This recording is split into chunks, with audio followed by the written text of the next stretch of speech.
Hi friends, this is Carmen. Welcome back to my channel. If it's your first time here, welcome. My channel is all about succulents and cacti and lots of houseplants in my apartment setting. And if that's something that interests you and you want to learn some more about and maybe take some field trips every now and then to do some plant shopping, then go ahead and hit that red subscribe button down below there so you don't miss any of my videos. And if this video brings you value, I would so appreciate you giving it a thumbs up. Now today, I know it's the middle of June, but I decided to do this video now because I've got some other exciting things planned for you for later on in the month. So looking at my calendar, this video kind of fit right here. And I've already got some favorites into the month of June. And you know me, I always try to do some kind of a theme with when I'm choosing my plants. And these plants that I selected are plants that I didn't think would make it, but I'm glad they're still alive type of theme. Okay, I'll explain more. So stay tuned, we'll get to it. Okay, so let me explain a little bit more about my theme and why I chose these plants. All of these plants were new to me, first time I had them, and a couple of them were genuses that I had really stayed away from for quite a while because I just didn't think that I could take care of them or that they would survive in my care.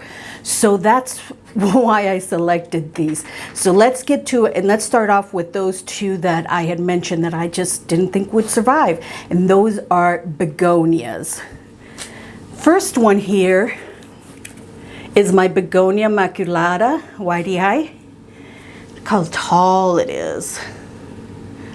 This one I got at Plant Stand of Arizona about 8-9 months ago. I have repotted it since. When I repotted it, I noticed that the roots were like in a netting, wrapped in a netting.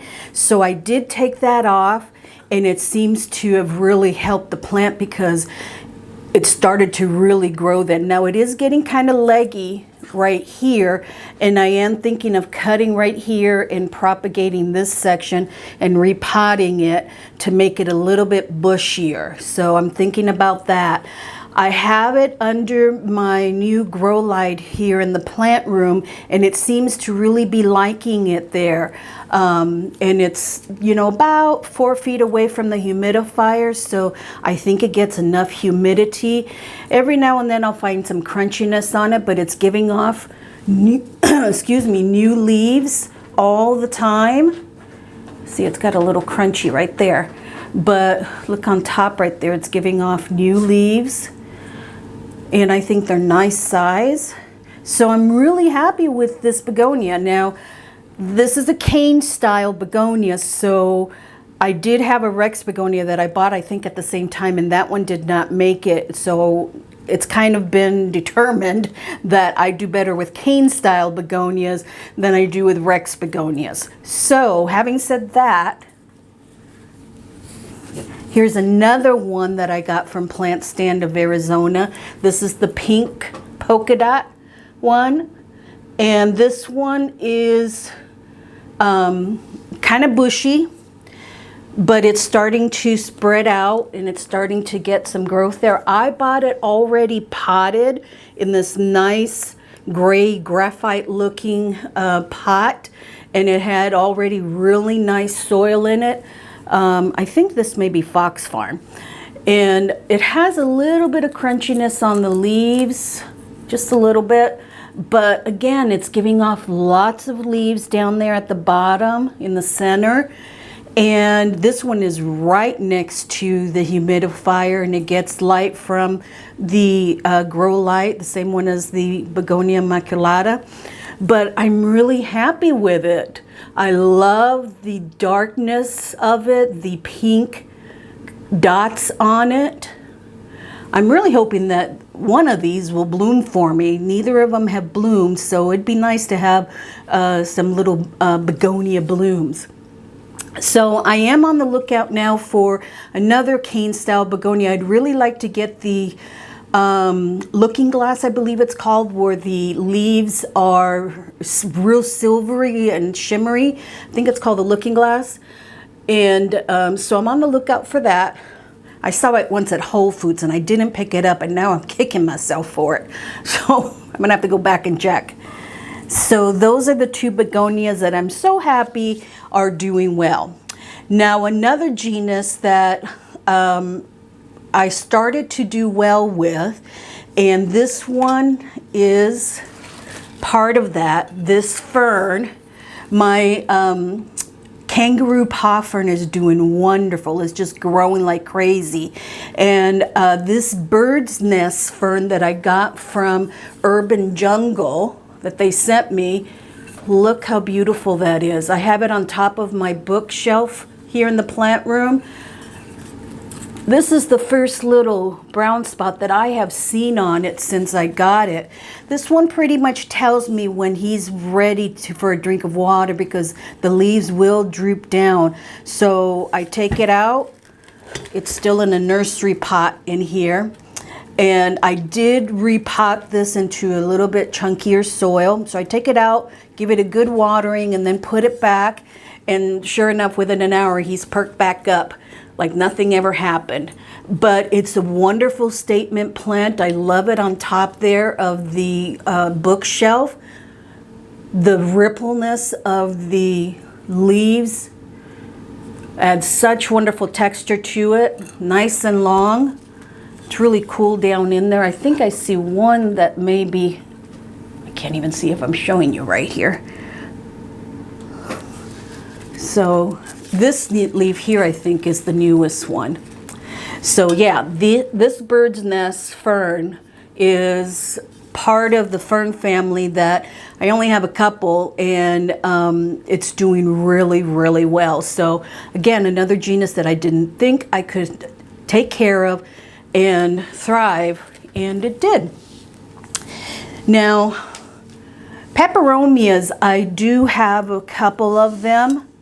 A few of them, the obtusifolias and different color variations.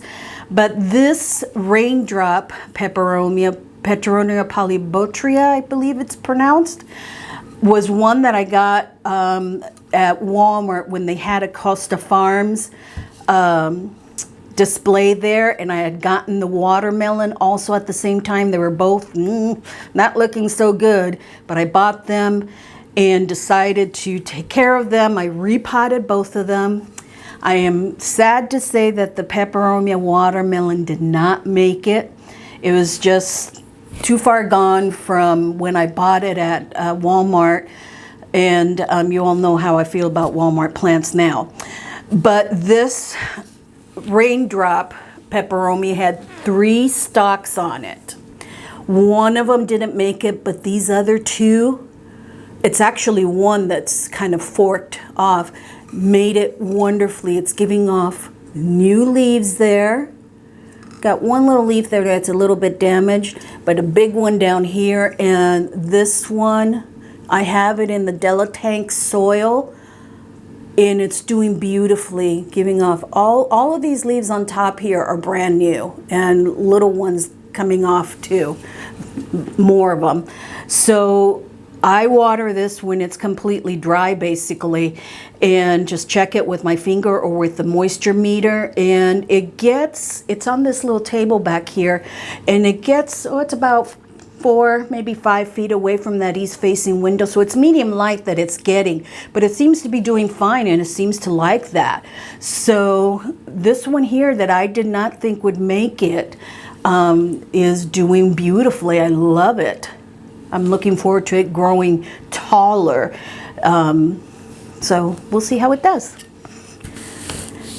Now the last one is pretty recent, but it has done so well. I had never owned a lipstick plant. I had been wanting one, but I had never owned one. Wasn't quite sure of the care for it, if I could handle it. This one here I had purchased at Barrage's, and I'll put a link up here to my visit to Barrage's nursery in North Phoenix. And it is doing absolutely beautiful. It's underneath the new grow light I have, and it's giving off so many new growth.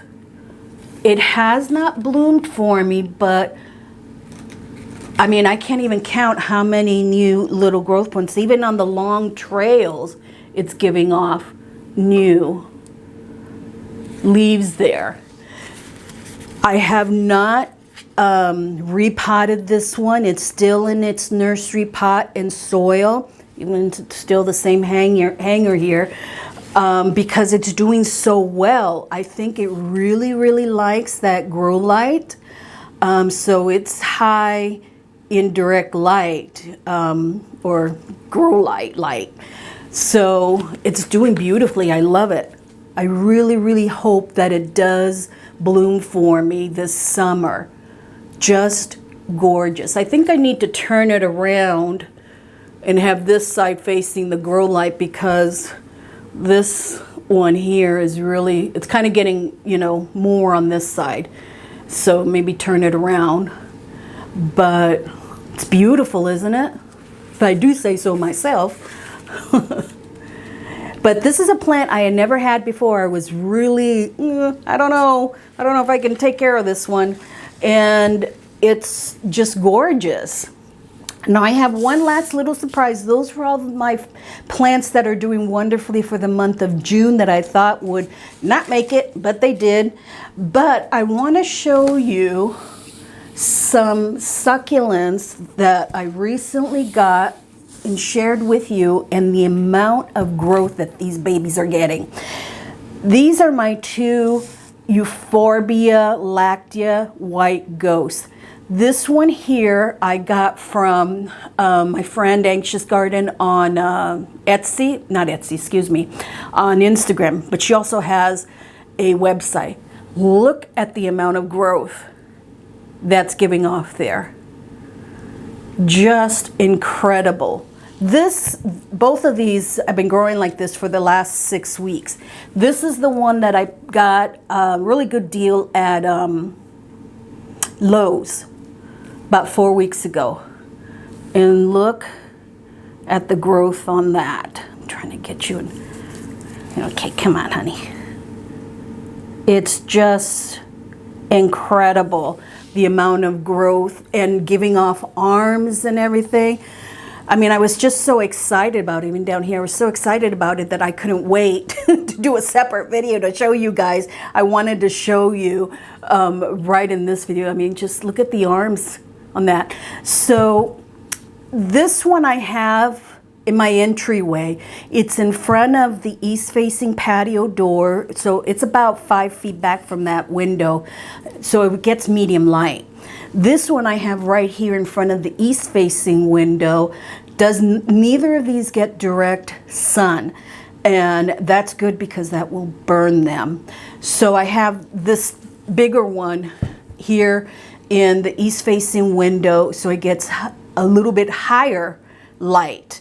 Not direct sun, but higher in direct light. So you can see medium light, higher in direct light, and they're both doing about the same as far as growth, the amount of growth. So this plant, this succulent, can do well in a little bit lower light, medium light. But I am just so happy with it. I can hardly wait till it gets nice and tall and lots of arms sticking out and looks like a real ghost. Okay, friends, so those are my favorite plants for the month of June. I know it's mid-June, but these babies were just, I couldn't ignore them any longer, so I needed to share them with you. Now, if you want to see my favorite plants for last month, which was also a really good assortment, I'll link that up above here so you can check that out. If you haven't subscribed already, make sure that you subscribe, and please give this video a like if it gave you value. I will see you in the next video, friends. Thanks so much for coming along here and joining me in my plant room today. I'll see you next time. Bye-bye now. Have a blessed day.